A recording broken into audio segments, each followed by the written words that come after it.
ಅರಣ್ಯಾಧಿಕಾರಿಗಳಿಂದ ಮೂವರ ಎನ್ಕೌಂಟರ್ ಪ್ರಕರಣದ ಬೆನ್ನಲ್ಲೇ ಖಾಕಿ ಇನ್ವೆಸ್ಟಿಗೇಷನ್ ವೇಳೆ ಸ್ಫೋಟಕ ಮಾಹಿತಿಗಳು ಕೂಡ ಇದೀಗ ರಿವೀಲ್ ಆಗ್ತಾ ಇದೆ. ಅರಣ್ಯ ಇಲಾಖೆ ಹಾಗೂ ಅರಣ್ಯ ಇಲಾಖೆ ಸಿಬ್ಬಂದಿಯನ್ನೇ ಟಾರ್ಗೆಟ್ ಮಾಡಲಾಗ್ತಿತ್ತು ಅಂತ ಹೇಳಲಾಗ್ತಿದೆ.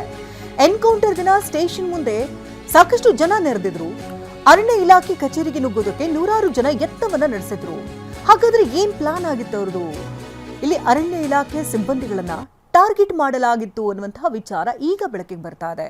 ಒಳಗ್ ನುಗ್ಗೋಣ ಅಂತ ಜನರನ್ನ ಪ್ರಚೋದಿಸಿದಂತೆ ಕಾಡುಗಳ ಜನರನ್ನ ಬೇಕಂತಲೇ ಪ್ರವೋಕ್ ಮಾಡಿದ್ದು ಮರಿ ವೀರಪ್ಪನ್ ಅಂತ ಹೇಳಲಾಗ್ತದೆ. ಪಚ್ಚೆದೊಡ್ಡಿ ಗ್ರಾಮದಲ್ಲಿ ಹುಲಿಗೆ ವಿಷ ಹಾಕಿ ಕೊಂದಿದಂಥ ಪಾಪಿ ಈತ. ಇನ್ನು ಗಂಗನದೊಡ್ಡಿ ಕಾಡುಗಳ ಗೋವಿಂದನಿಂದ ಗಲಾಟೆಗೆ ಕುಮ್ಮಕ್ಕು ನೀಡಲಾಗಿತ್ತು. ಈತ ಹನೂರಿನಲ್ಲಿ ಮಿನಿ ವೀರಪ್ಪನ್ ಅಂತಾನೆ ಕುಖ್ಯಾತಿಯನ್ನ ಗಳಿಸಿದಂತಹ ಗೋವಿಂದನದ್ದು ಬೃಹತ್ ಹುಲಿ ಕೊಂದ ಬಳಿಕ ಮೂರ್ತುಂಡುಗಳಾಗಿ ತುಂಡರಿಸಿದ್ದ ಈ ಕ್ರಿಮಿ ಕೋರ್ಟ್ನಲ್ಲಿ ನಿರೀಕ್ಷಣಾ ಜಾಮೀನು ಅರ್ಜಿಯನ್ನ ಸಲ್ಲಿಸಿದಂತಹ ಆರೋಪಿ ಇದೀಗ ಜೈಲಿನಿಂದ ಬೇಲ್ ಪಡ್ಕೊಂಡು ಆಚೆ ಬಂದಿದ್ದಾನೆ.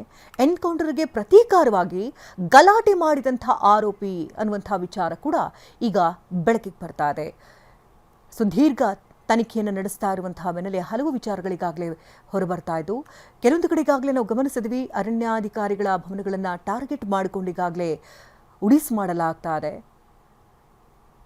ಅರಣ್ಯ ಇಲಾಖೆ ಸಿಬ್ಬಂದಿಗಳನ್ನೇ ಇಲ್ಲಿ ಟಾರ್ಗೆಟ್ ಮಾಡಲಾಗ್ತಾ ಇದೆ ಎನ್ನುವಂತಹ ಸ್ಫೋಟಕ ಮಾಹಿತಿ ಇನ್ವೆಸ್ಟಿಗೇಷನ್ ಮೂಲಕವಾಗಿ ತಿಳಿದು ಬರ್ತಾ ಇದೆ.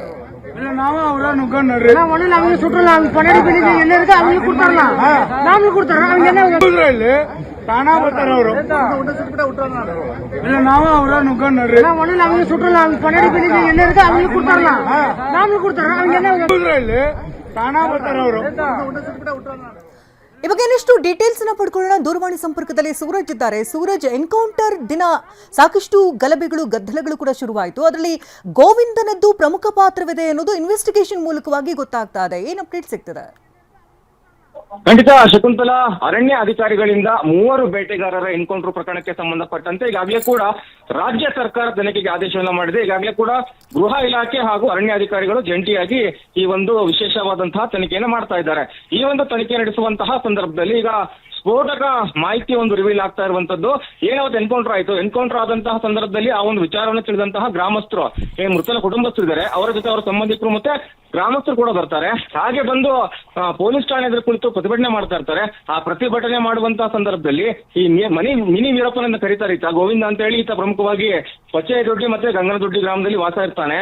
ಕಳೆದ ವರ್ಷ ಈತ ಬೃಹತ್ ಆದಂತಹ ಹುಲಿಯನ್ನ ಕೊಂದು ಅದನ್ನ 3 ಭಾಗಗಳಾಗಿ ತುಂಡರಿಸಾಕಿದ್ದ. ಆ ಒಂದು ಪ್ರಕರಣದಲ್ಲಿ ಕೂಡ ಈತ ಜೈಲಿಗೆ ಹೋಗಿ ಈಗ ಬೇಲ್ ಮೇಲೆ ಬಂದಿದ್ದಾನೆ.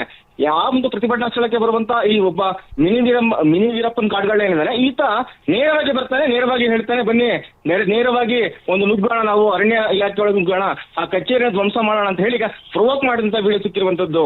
ಶಕುಂತಲಾ, ಧನ್ಯವಾದ ಸೂರಜ್ ತಮ್ಮ ಡೀಟೇಲ್ಸ್ಗಾಗಿ.